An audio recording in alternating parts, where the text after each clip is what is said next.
আজি আমাৰ বড়োলেণ্ড টেৰিটৰিয়েল কাউন্সিললৈকে তেওঁলোকক এইবাৰ আমি বাজেটত 900 কোটি টকা দিয়াৰ প্ৰস্তাৱ ৰাখিছিলোঁ। তাৰে প্ৰথম ইনষ্টলমেণ্ট হিচাপে BTC-লৈ আজি 450 কোটি টকা মুকলি কৰি দিয়াৰ কেবিনেটে সিদ্ধান্ত গ্ৰহণ কৰে। बर' हारिनि नोंथांमोननि गेजेराव बेखौनो फोरमायगोन आं मोनसेया जाहैबाय गिबिया जाहैबाय मा BTC-आवहाय आसामनि चिफ मिनिस्टार हिमन्त बिश्व शर्मा सारा सिगाङाव खोथा होदोंमोन जाहैबाय माने 900 कोटी रां हरनायनि बाथ्रा BTC-आव माने BTC जौगानाय आरो डेभेलपमेन्टनि थाखाय जों नाथाय नुबाय दा 900 कोटीखौ हरनाय जायाखिसै 450 कोटी बे रांखौहाय आसामनि चिफ मिनिस्टारा दा फोसावबाय आरो फार्स्ट किस्ति हिसाबै बेखौ हरनाय जासिगोन आरो उनाव सेकेन्ड किस्ति हिसाबै हरो ना थार्ड किस्ति हिसाबै हरो ना सेकेन्ड किस्तियाव फोजोबो बियो बिथांमोननि आखायाव डिपेन्ड खालामबाय। दा थांनाय सरकारावहाय स्टेट गभर्नमेन्टनिफ्राय बेसेबां कोटी मोनामोन आरो दानि गभर्नमेन्टआव माबायदि मोनखो बेखौ लानानै दिनै ससियेल मिडियायाव गोबां डिसकासन खालामलायबाय।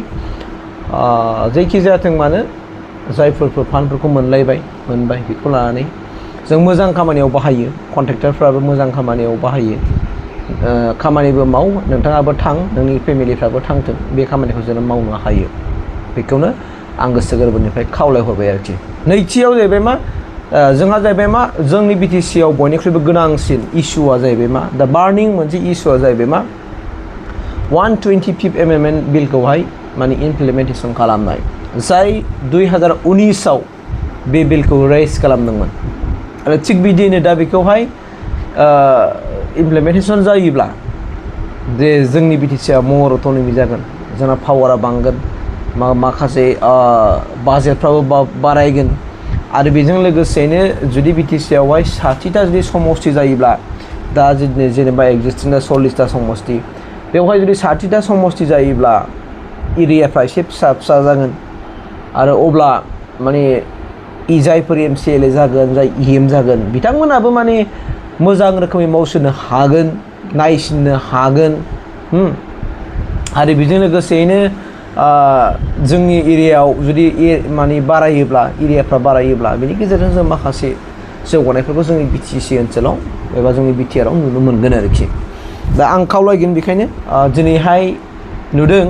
UPP-नि दैदेनगिरिफ्रा गोबां माखासे इउनियन हम मिनिस्टार जोंनिफ्राय लाफानानै सोरजों रायलायबा जाथाव बे गासैबो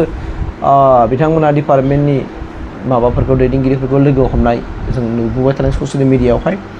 आरो नै एसे सिगांसो जे कार्बि आलंनि जेनोखि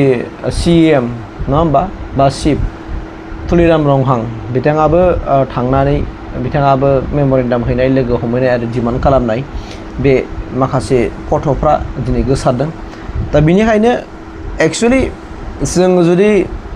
नर्थ इस्टआव थानाय जाय काउन्सिलाव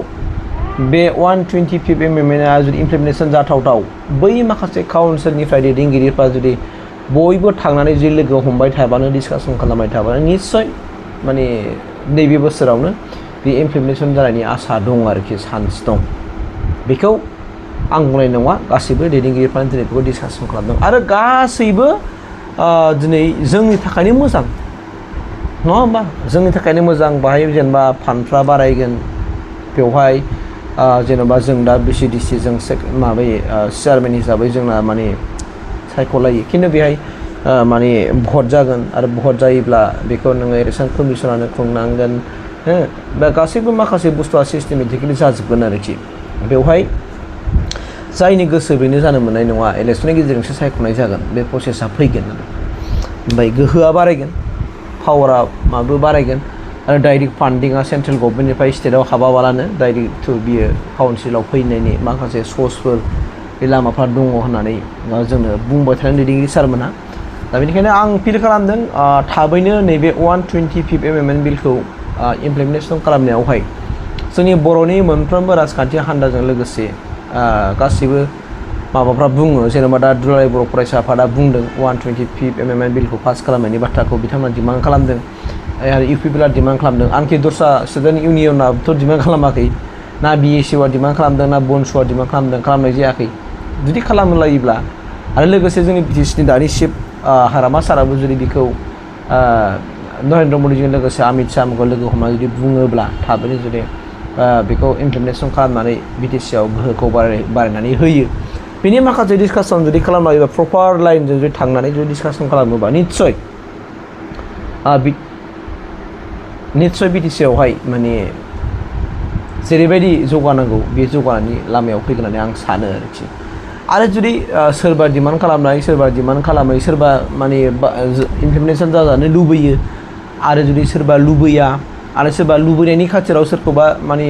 सेन्ट्रेल मिनिस्टारखौ लोगो हमबाय नाथाय सोरबाया खुगायावल' लुबैयो होननानै बुंबाय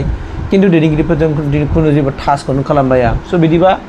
माने एसे गावजों गावनो माखासे जोंनि गेजेराव आन्डारस्टेन्डिंआ थालांनाय जागोन आरो जोंनि स्पेसियेलि जोंनि हारिनि थाखाय बिराद मोनसे दुखु गोनां जागोन आरोखि ओंखायनो आं खावलायदों जायखि जेखि पार्टि जायाथों मानो पार्टियावथ' नों बेसेबां थाबाय थानो पार्टियाव थानानैथ' नों बेसेबां खामानि मावनानै बेसेबां नों मा खालामबाय थानो हानो नङा होमबा बयहाबो संसार दं बयहाबो न'खर दं जोंनि समाजखौ दानांगौनि बाथ्रा दं जोंनि थासारिफ्रा बबे लामाजों थांदों बेफोरखौ जोंहा सोदांनांगौनि बाथ्रा दङ जोंनि फिउचार जेनेरेसन जायफोर दिनैसिमबो जोनोम जायाखै स' बिथांमोननि फिउचारनि बाथ्रा दङ बिथांमोननि थाखाय जों दानो जुदि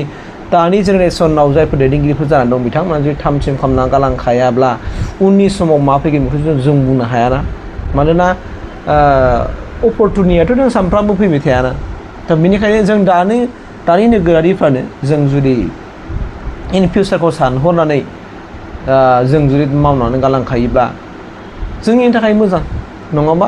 जुदि जों मावलाया जों अनलि जों पलिटिक्सनि थाखायनो जुदि सोरबा डिमान्ड खालामो आरो सोरबा डिमान्ड खालामाबा बे मोनसे गाज्रि जागोन बेखौ आङो माने सानो आरोखि ओंखायनो आं खावलायदों दानि बिटिसिनि चिफ सारखौबो हारामा सारखौबो अननानै बिथाङाबो बाथ्रा बुङो आरो बेखौ माने सेन्ट्रेल दैदेनगिरिफोरखौहाय माने सोरजों रायलायोबा जायो बेखौ टाच खालामदेरो बेखौनो आंबो खावलायनानै भिडिअखौ आं एसेखिनियावनो फोजोबबाय आरोखि गोजोन्थों।